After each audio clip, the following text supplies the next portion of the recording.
देखिए, इमरान खान ने अगर मुल्क से बाहर जाना है तो उसके लिए बरतानवी हुकूमत को ये पता है कि उसके लिए सियासी मुलाकातों की कोई ज़रूरत नहीं है। वो 9 मई फ़ौज का मुल्ज़िम है। सबको पता है पाकिस्तान एक डीप स्टेट है, यहाँ सारी ताकत फ़ौज के पास है। अगर आज इमरान खान मुल्क से बाहर चला जाता है तो फ़ैज़ के फील्ड कोर्ट मार्शल की क्या ज़रूरत है? और मौलाना फजलुर रहमान को विन ओवर करने की एस्टेब्लिशमेंट पूरी कोशिश कर रही है। पीटीआई के अंदर से भी वोट जो है वो हुकूमत के साथ मिल रहे हैं। आइंदा जो चंद दिनों में मंजरनामा बिल्कुल क्लियर हो जाए। तो ये है कि इमरान खान के बाद लीडर कौन होगा। मिस्टर गौहर का पूरा निकला था चेयरमैन के लिए, क्योंकि ना अलीमा बुशरा को बनने दे रही थी, ना बुशरा अलीमा को बनने दे रही थी।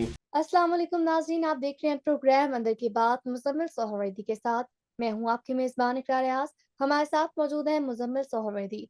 अस्सलाम वालेकुम sir, welcome to the show. क्या हाल है आपका? वालेकुम सलाम, बिल्कुल ठीक। आप सुनाएं, कैसी तबीयत है?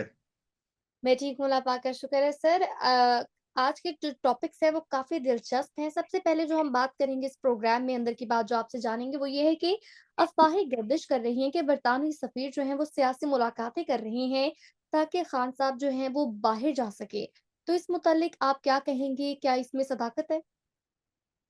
देखिए, ये बहुत चल रहा है कि बरतानवी सफ़ीर जो हैं, वो मुल्क में सियासी मुलाकातें कर रहे हैं, जिनमें वो इमरान खान को बैरून मुल्क जाने के लिए लॉबिंग कर रहे हैं और पीछे जो गोल्डस्मिथ ख़ानदान है और ये वो इस तरह की बहुत बातें चल रही हैं। लेकिन मैं समझता हूँ कि ये कोई इतनी ठीक बातें नहीं हैं, ये अफ़वाहें हैं। क्योंकि देखिए, इमरान खान ने अगर मुल्क से बाहर जाना है तो उसके लिए बरतानवी हुकूमत को ये पता है कि उसके लिए सियासी मुलाकातों की कोई ज़रूरत नहीं है। बात तो आसिम मुनीर से करनी है ना कि अगर इमरान खान ने मुल्क से बाहर जाना है, तो उसकी इजाज़त ना नवाज़ शरीफ ने देनी है, ना मरियम नवाज़ ने देनी है, ना शहबाज शरीफ ने देनी है, ना आसिफ ज़रदारी ने देनी है, ना बिलावल ने देनी है। बरतानवी सफ़ीर इन्हीं को मिला है ना, इन्हीं को मिल रहे हैं ना।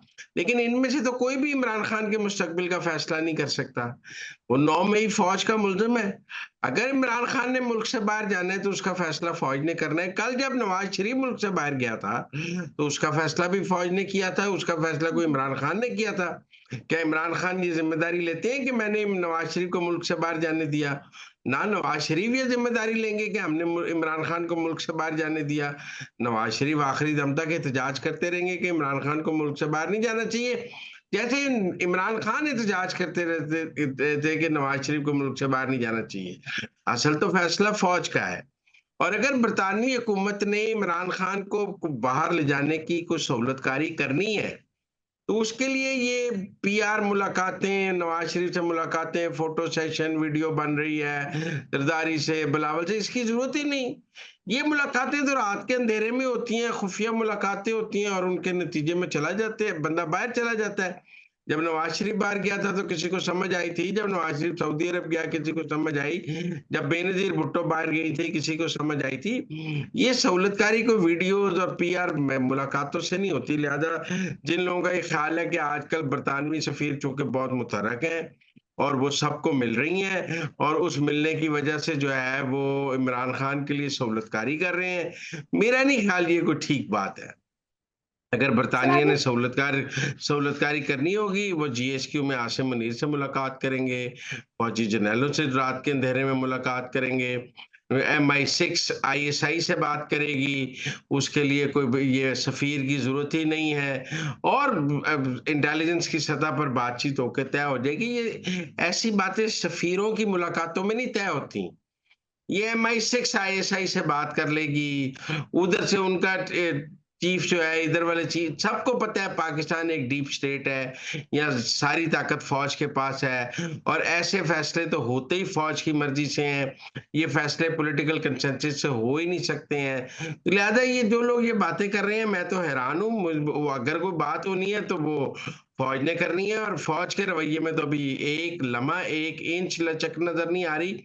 अभी उन्होंने जनरल फैज़ का फील्ड कोर्ट मार्शल शुरू किया है, तो आपके ख़्याल में एक साइड पे फैज़ का फील्ड कोर्ट मार्शल हो रहा होगा और दूसरी साइड पे इमरान खान मुल्क से बाहर जा रहा होगा। अगर आज इमरान खान मुल्क से बाहर चला जाता है, तो फैज़ के फील्ड कोर्ट मार्शल की क्या ज़रूरत है? उसका सारा कॉन्सेप्ट ही खत्म हो जाएगा, फॉल आउट हो जाएगा। अगर फ़ौज ने इमरान खान को बाहर भेजना है, तो फिर फैज़ का फील्ड कोर्ट मार्शल क्यों करना है? तो इसलिए मेरे ख़्याल में फ़ौज जिस तरफ जा रही है, आप वो देखें, ये सफ़ीर की मुलाकातें देखने की ज़रूरत नहीं है। सर आगे बढ़ेंगे, कुछ बात करेंगे अहम मुलाकात को लेकर। तो सदर आसिफ अली जरदारी और मौलाना फजलुर रहमान के दरमियान अहम मुलाकात हुई है, किन अमूर पर गुफ्तगू हुई है? देखिए, मौलाना फजल रहमान के वोटों की बहुत अहमियत है और वो वोट आते हैं तो सेनेट में 2/3 अक्सरियत पूरी होती है और मौलाना फजल रहमान को विन ओवर करने की एस्टेब्लिशमेंट पूरी कोशिश कर रही है। सदर आसिफ जरदारी के साथ मोहसिन नकवी मौजूद थे, इसका मतलब है मुलाकात तो एस्टेब्लिशमेंट के ज़रिए असर हो रही है ना।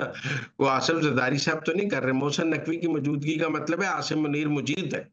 मोहसिन नकवी की मौजूदगी का मतलब है कि डीजी आईएसआई मौजूद है।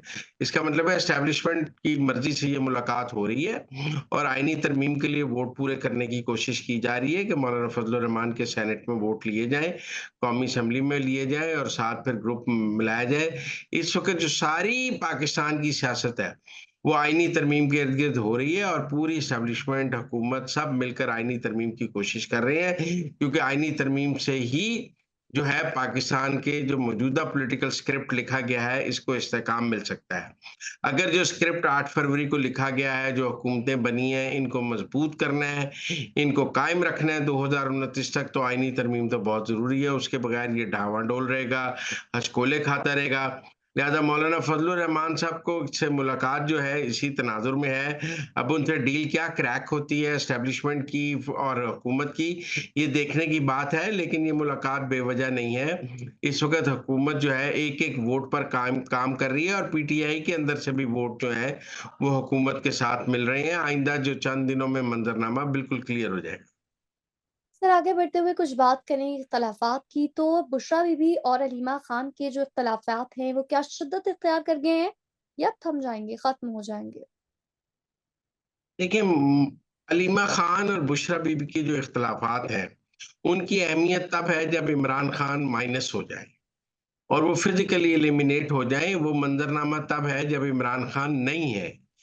उन तो अगर इमरान खान नहीं है तो फिर तो क़यादत का झगड़ा है बुशरा बीबी और अलीमा खान के अंदर। लेकिन अगर इमरान खान ज़िंदा हैं, मौजूद हैं, तो फिर इस लड़ाई की कोई अहमियत नहीं है मेरे नज़दीक। इमरान खान इस लड़ाई को एन्जॉय करेंगे, उनके ख़्याल में नंद बावच की लड़ाई रहती है। लड़ा तो ये है कि इमरान खान के बाद लीडर कौन होगा? और इसका फैसला इमरान खान को अभी करने की कोई ज़रूरत ही नहीं है। इमरान खान क्यों ये डिसाइड करें कि मेरे बाद अलीमा खान होंगी या बुशरा बीबी होंगी। इसीलिए उन्होंने बात इबाम में रखी हुई है। अलीमा खान जो है वो फुल एस्पायर कर रही हैं कि बाद में उनको लीडर मान लिया जाए और वो चूँकि उनके ऊपर कोई ऐसा केस भी नहीं है, वो नाअहल भी नहीं है। वो आगे को एमएनए लड़ना भी चाहती हैं, बुशरा बीबी भी आगे इलेक्शन लड़ना चाहेंगी। इसी लड़ाई की वजह से बैरिस्टर गौहर का कूड़ा निकला था चेयरमैन के लिए, क्योंकि ना अलीमा बुशरा को बनने दे रही थी, ना बुशरा अलीमा को बनने दे रही थी। इसलिए मेरे ख़्याल में इस लड़ाई को फ़िलहाल तो इमरान खान एन्जॉय कर रहा है। जिन लोगों का ख़्याल है ना कि इमरान खान इस लड़ाई से कोई परेशान होंगे, मेरे ख़्याल में इमरान खान कोई परेशान नहीं है, वो इस लड़ाई को एन्जॉय कर रहे हैं। उनके नज़दीक ये लड़ाई उनकी फ़ेवर में है क्योंकि दोनों लड़े तो दोनों हैं तो उनकी वफ़ादार। अलीमा भी हम्म। इमरान खान की वफ़ादार है, बुशरा भी इमरान खान की वफ़ादार है। इसलिए मेरे ख़्याल में इसमें ऐसी कोई बात नहीं है कि इस लड़ाई को हम ऐसे देखें कि इसके नतीजे में पीटीआई 2 हिस्सों में तक़सीम हो जाएगी। पीटीआई के तक़सीम होने का मुझे कोई चांस नज़र नहीं आता। दोनों इमरान खान की क़यादत पर मुत्तफ़िक हैं और जब तक इमरान खान है, दोनों इमरान खान से लॉयल रहेंगी। ये तो लड़ाई है इमरान खान के बाद और इमरान खान के बाद अगर आपने इक़्तिदार लेना है तो उसकी पहली शर्त है कि आप आखिरी दिन तक इमरान खान के वफ़ादार हों। इसलिए दोनों इमरान खान की तो वफ़ादार रहेंगी और लड़ाई ये है कि ये मर जाएगा तो फिर कौन इक़्तिदार में है, कौन लेगा सियासत। तो नाज़रीन, ये थी आज के अंदर की बातें। आपसे मुलाकात होगी अगले प्रोग्राम में, तब तक के लिए हमें दीजिए इजाज़त। अल्लाह ने के बाद।